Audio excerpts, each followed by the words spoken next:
제가 송탄제교회 처음 부임하고 적지 않은 시간 설교할 때 큰 부담을 느꼈습니다. 보기에는 아무렇지 않은 표정으로 서 있는 것 같지만 정말 손에서 식은땀이 엄청나게 많이 나고요, 발에도 땀이 엄청나게 많이 납니다. 아무리 추운 겨울이랄지라도 이 앞에 서면은 무지 덥습니다. 이거는 경험해 보신 분들만 압니다. 그만큼 긴장하고 떨리는 일인데 왜 그런 거 하니? 물론 하나님의 말씀을 들고 강단에 선다는 것이 무척 떨리고 조심스러운 일이기 때문에 그건 너무나 당연한 거고요. 그런데 유독 다른 교회에서 사역할 때보다 송탄 제 교회에서 떨리는 것은 무엇인가 하면은 설교를 듣는 성도님들에 비해서 제가 나이가 너무 연로하다는 이유 때문이었습니다. 한 번은 제가 설교하는 영상을 제가 아는 어떤 친척분이 보더니 이렇게 말하더라고요. 야, 뭐 다 잘하긴 하는데 뭔가 카리스마가 없어 보여, 이렇게 말하더라고요. 그래서 그 카리스마가 과연 뭘까를 제가 곰곰이 생각해봤습니다. 영적인 권위인 건가? 아니면은 나이가 어린 데서 오는 그런 뭔가 부족해 보이는 경험 때문인 걸까?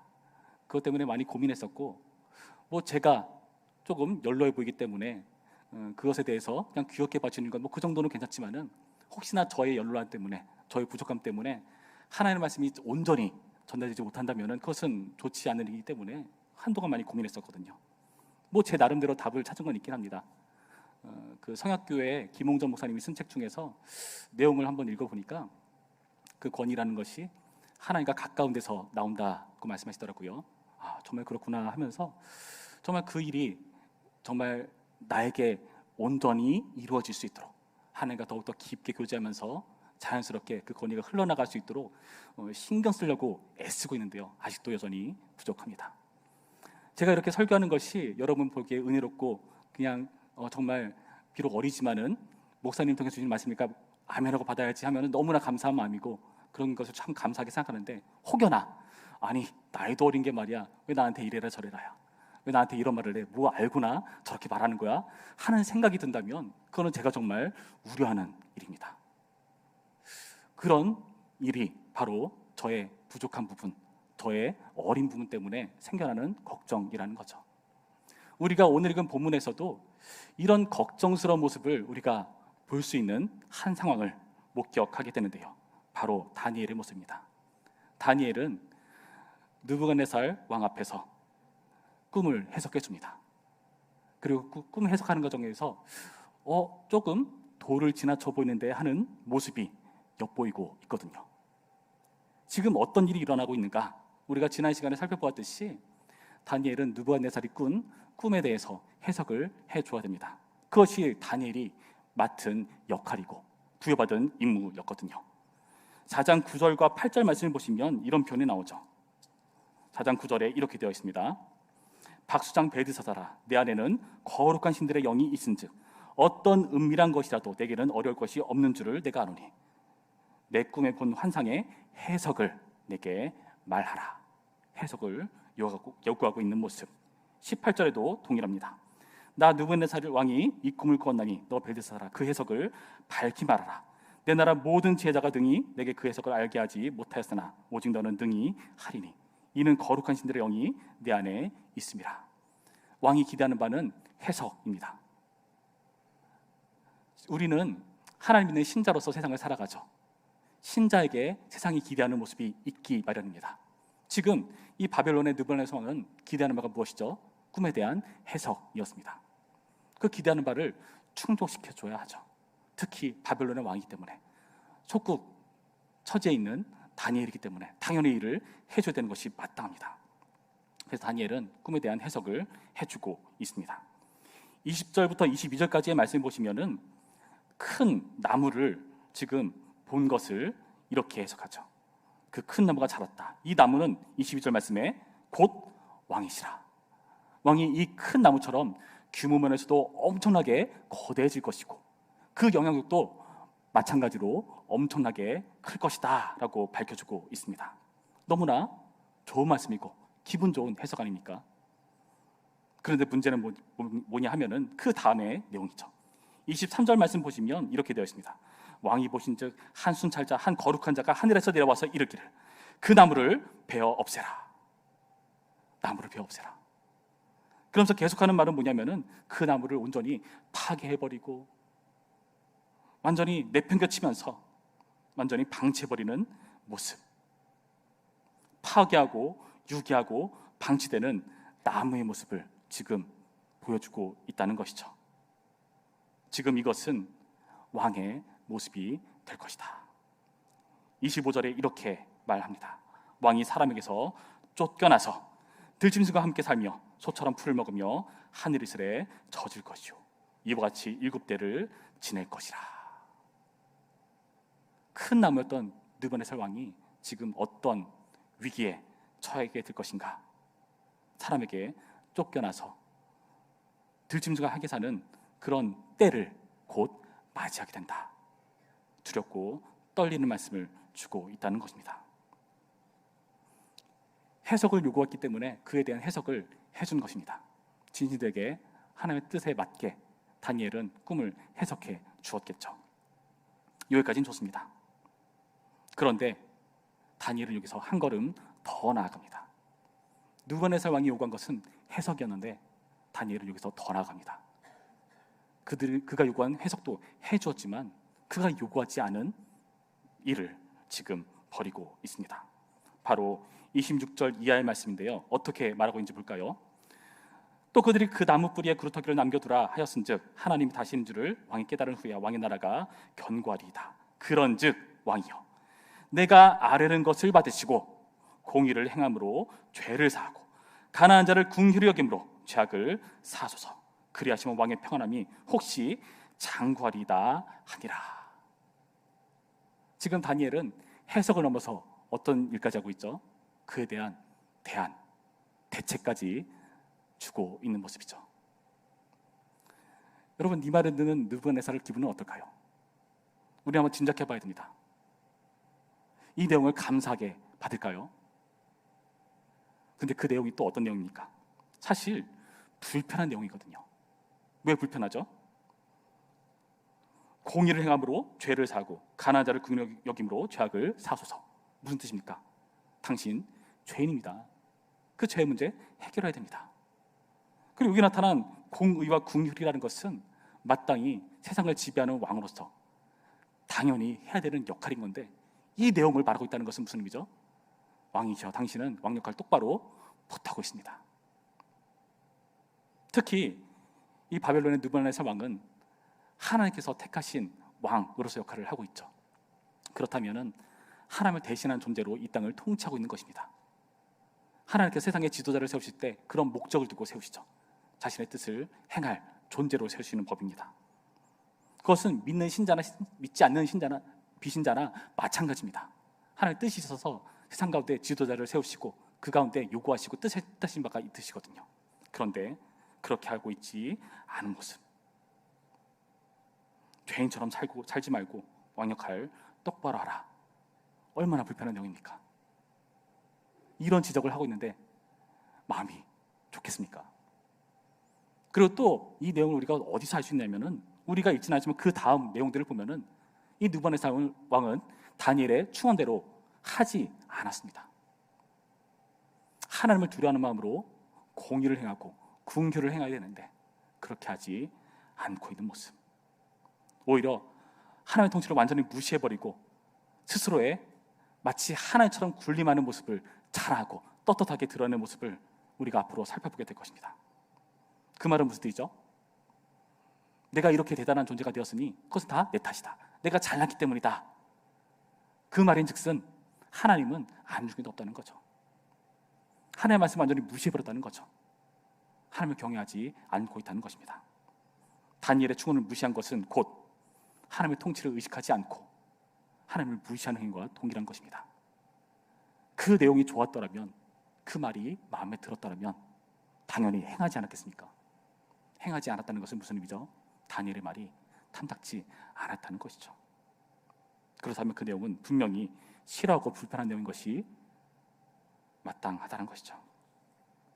여러분, 그렇다면은 이런 왕이라면은, 이런 느부갓네살 왕이라면은 다니엘의 충언은 사실 얼마나 위험한 행동입니까? 여러분, 우리도 그럴 때 있습니다. 우리도 사람들과 대화를 나눌 때에 그들을 위한다고 말을 해줄 때가 있죠. 근데 그들이 그 말을 좋게 여기면 그대로 하겠지만은 그렇지 하지 않을 때가 있지 않습니까? 그건 무슨 뜻이죠? 그 말이 마음에 안 든다. 내 생각이 더 옳다. 눈앞에서는 네 그렇게 할게요 할지 모르죠. 행동에 따라오지 않다면은 그 말을 해준 우리 입장에서 얼마나 마음에 불편함이 옵니까? 아니 너를 위해 해준 말인데 왜 안 듣는 거야? 나를 무시하는 거야? 화가 나고 불편하고 하는 마음 당연히 따라오지 않겠습니까?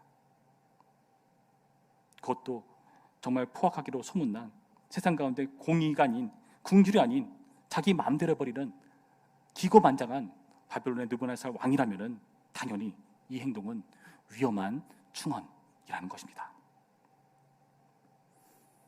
그런데 우리는 알다시피 다니엘은 큰 문제에 빠지지 않았습니다. 다니엘은 그냥 그대로 살아가고 큰 벌을 받거나 사형을 당하거나 하지 않고 있습니다. 왜 그럴까요? 기대를 모으는 자였기 때문에, 지혜가 월등한 자였기 때문에, 필요한 자였기 때문에 그랬을까요? 우리는 이 사실을 알기 위해서 다니엘이 어떤 자세로 이 과정 가운데 참여하고 있는지를 확인해 봐야 됩니다. 다니엘이 이 느부갓네살에게 이 말을 해줄 때에 그의 행동과 태도가 어땠을까를 우리는 살펴볼 필요가 있습니다. 19절 말씀 보실까요? 이렇게 나와 있습니다. 벨드사살이라 이름한 다니엘이 한동안 놀라며 마음으로 번민하는지라. 다니엘은 느부갓네살의 꿈의 내용을 듣고 한동안 번민했다 표현합니다. 번민이란 무엇일까요? 가슴 아프고 답답하고 불편하고 힘든 그 마음이 그대로 드러난 것입니다. 그런데 놀라운 것은요, 이 번민이 어디서 사용된 말인가? 5절을 보실까요?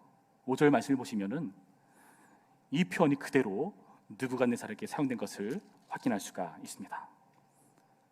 4절부터 보시면 나 느부갓네살이 내 집에 편히 있으며 내 궁에서 평강할 때에 한 꿈을 꾸고 그로 말미암아 두려워하였으니 곧 내 침상에서 생각하는 것과 머릿속으로 받은 환상으로 말미암아 번민하였었노라.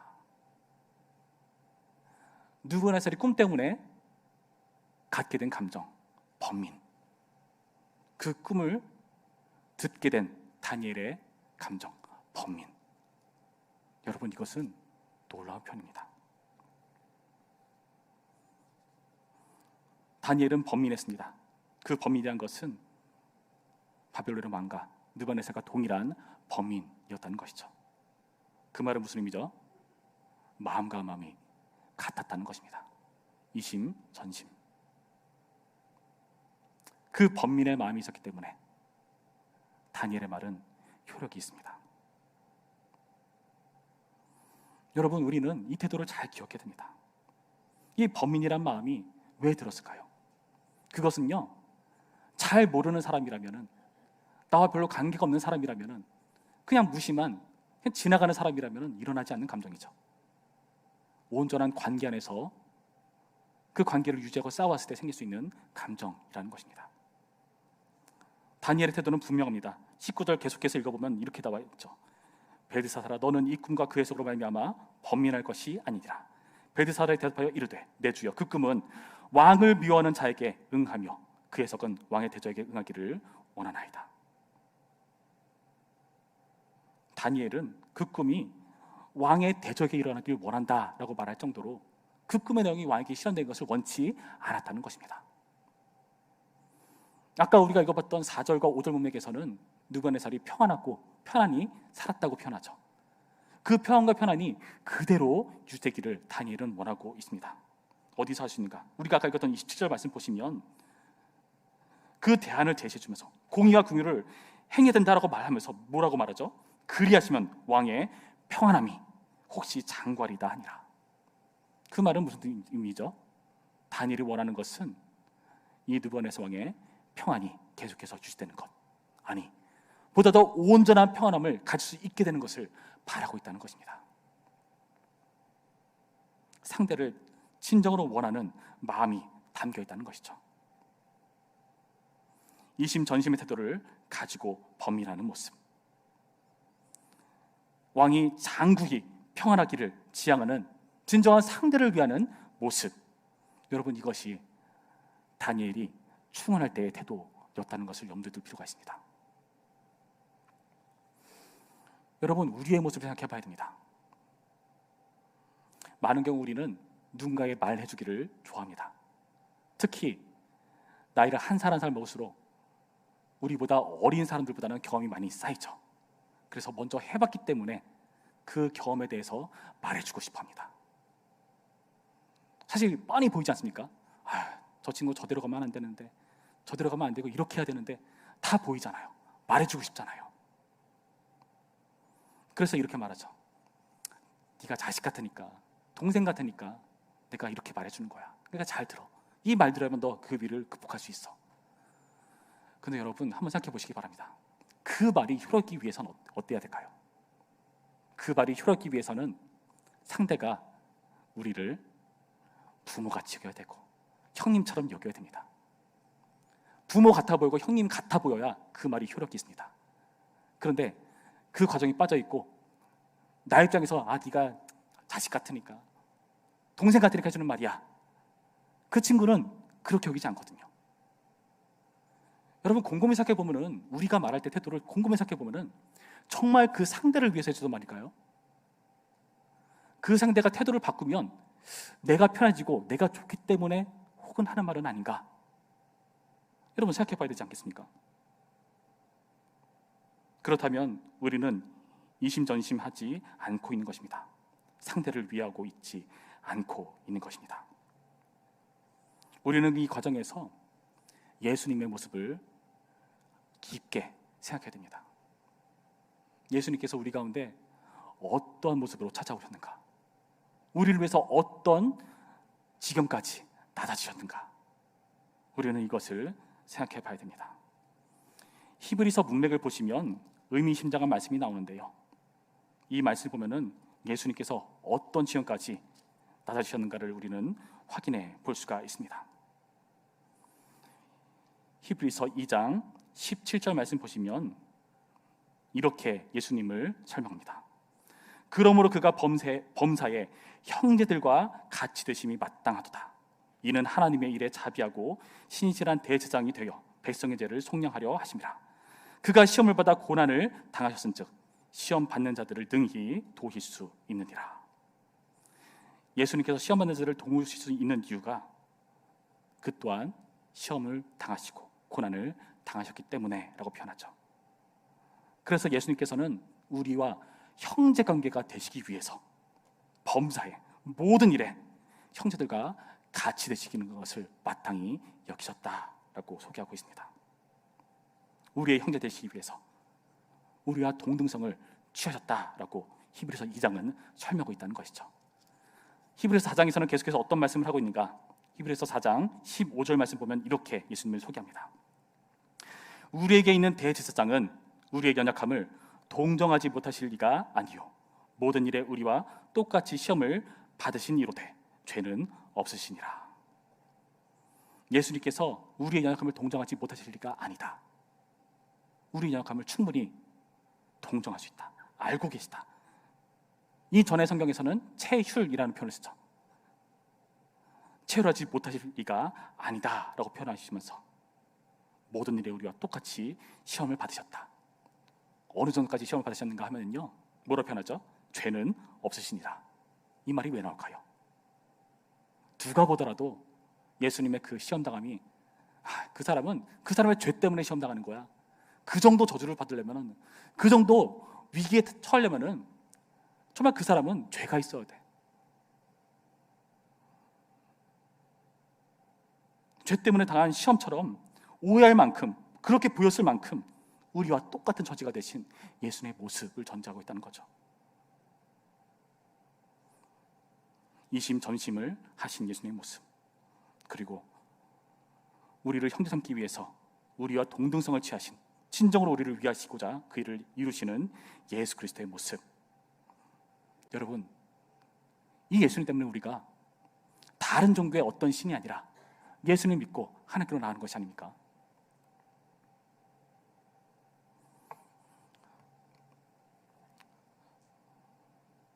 어떤 심리학 교수가 이런 말을 하더라고요. 위계 질서가 사라져야 친구가 될 수 있다. 그 위계 질서라는 것은 비단 높은 사람이 낮은 사람을 향하여 하는 말이 아니라 낮은 사람이 높은 사람을 향해서도 적용되는 말일 것입니다. 상하 간에 그 위계가 사라져야 친구가 될 수 있습니다. 며느리 입장에서는 시어머니가 언제나 불편하죠. 왜요? 위계가 있으니까. 직장 상사가 어디 등산 가자 놀러 가자면은 아래 사람은 그냥 마지못해 웃으면서 좋다고 하지만 속으로는 불편하죠. 왜요? 위계 질서가 있으니까. 위기가 있으면 친구가 될 수 없습니다.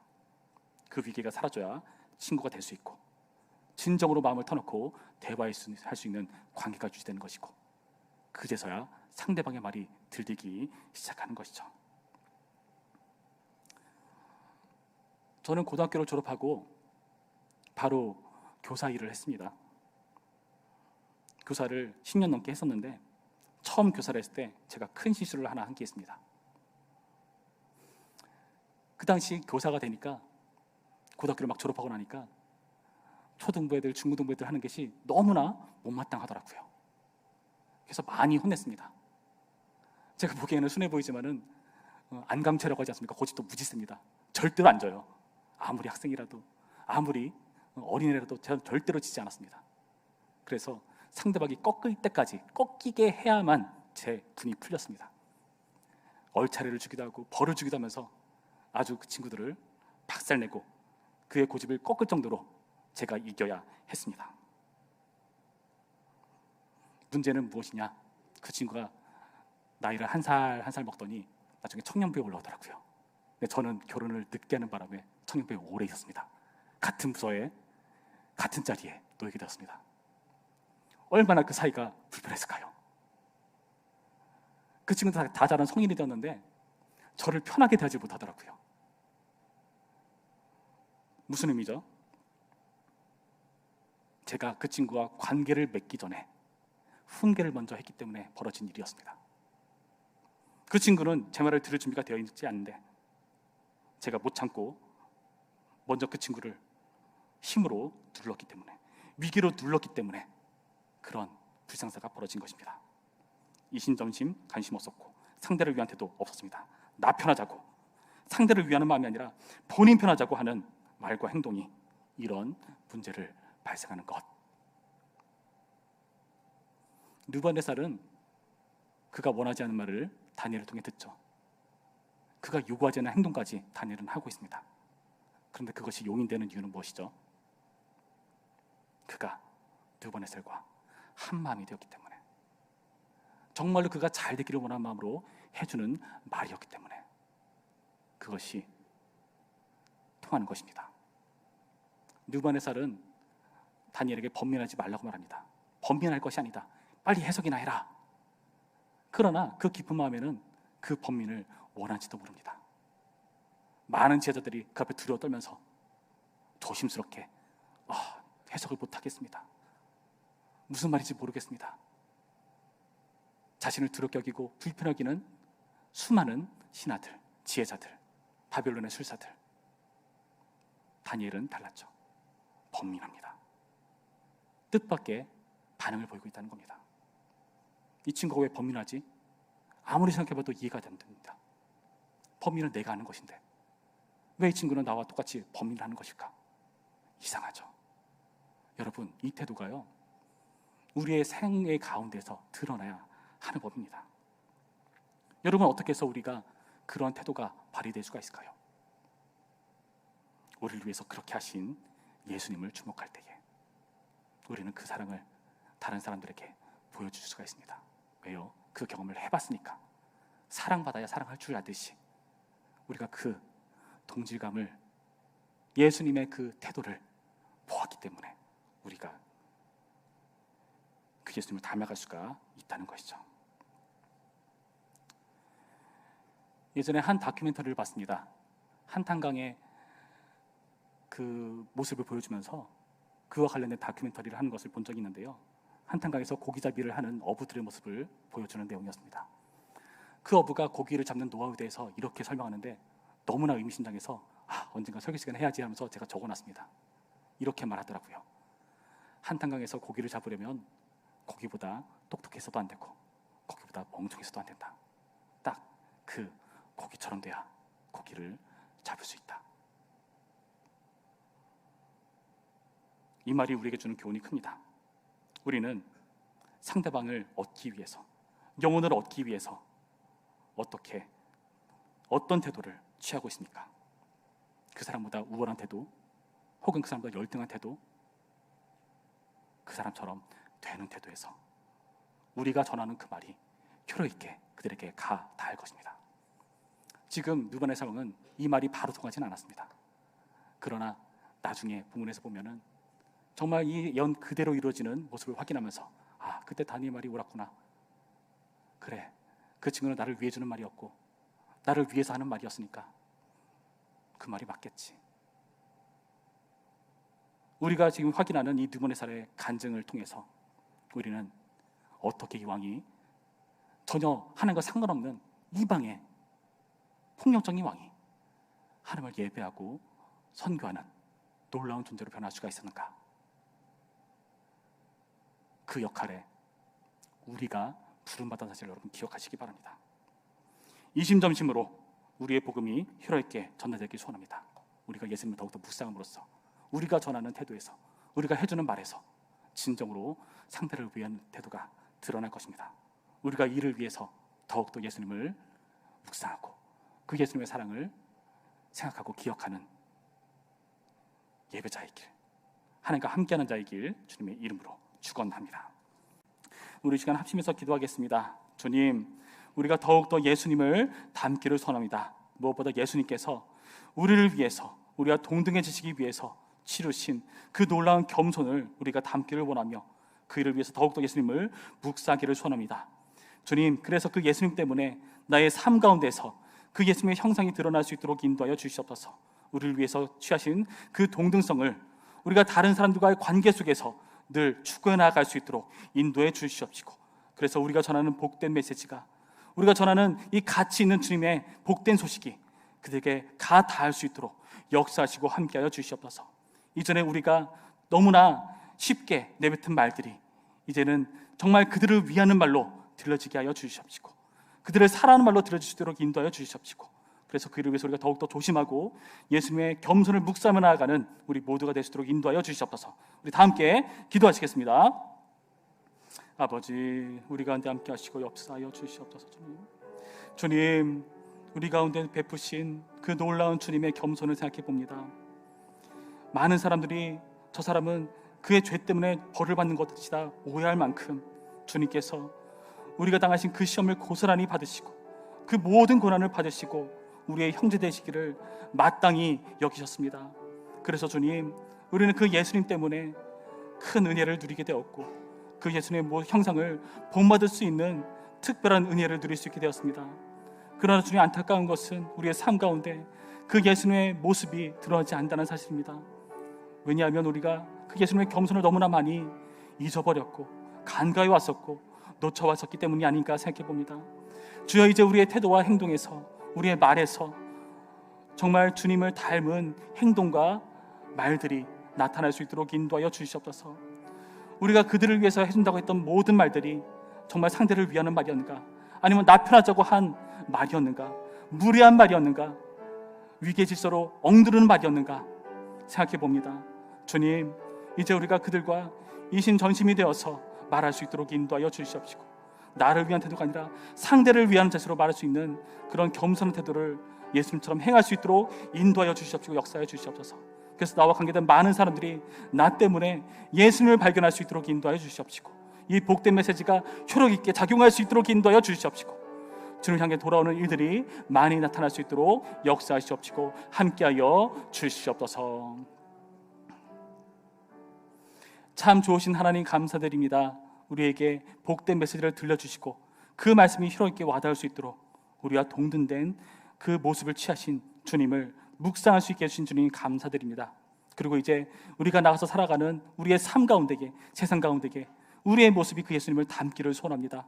우리가 하는 말 하나에서, 행동 하나에서 예수님이 드러날 수 있도록 인도하여 주시옵시고, 진정으로 사람들과 동일한 마음을 품고 그들과 동등된 입장에서 그들을 위하는 말로 주님의 복된 메시지가 닿을 수 있도록 우리의 모든 태도가 변화될 수 있도록, 예수님을 닮아갈 수 있도록 인도하시옵시고 역사하여 주시옵소서. 이 모든 과정 가운데 함께 하실 주님을 기대합니다. 예수님의 이름으로 기도드렸습니다. 아멘.